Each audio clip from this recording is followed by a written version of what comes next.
এই মেয়েটি তার পরিবারের সাথে সমুদ্রে ছুটিতে এসেছিল, কিন্তু সে ভাবতেও পারেনি এই আনন্দ ভ্রমণ তার জীবনে সবচেয়ে বড় দুঃস্বপ্ন হয়ে উঠবে। মেয়েটি যখন রাতে কেবিনে বিশ্রাম নিচ্ছিল, তখনই হঠাৎ করে নৌকার উপরে ভাঙচুরের শব্দ শোনা যায়। মেয়েটি তাড়াতাড়ি করে উপরে উঠে আসে, এসে দেখে কতগুলো জলদস্যু তার বাবা মাকে আটকে রেখেছে। ভয়ে সে তাড়াতাড়ি নিচে চলে আসে, আর তার জীবন রক্ষা করার জন্য সে একটি বন্দুক হাতে তুলে নেয়। পরিবারকে বাঁচানোর জন্য সে উপরে উঠে আসতে চায়, আর তখনই দেখে জলদস্যুরা তার বাবা মাকে গুলি করে মেরে ফেলেছে।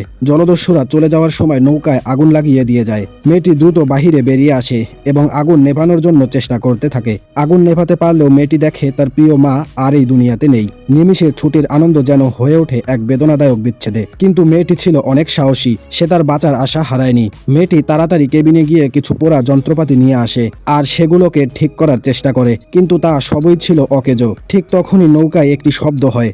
মেয়েটি ভয়ে আস্তে আস্তে বাহিরে বেরিয়ে আসে, এসে দেখে গুলির আঘাতে আহত তার বাবা এখনো বেঁচে আছে। এটি দেখে মেয়েটি দ্রুত তার বাবাকে নৌকায় উঠিয়ে নেয় আর তাকে প্রাথমিক চিকিৎসা দিয়ে বাঁচায়।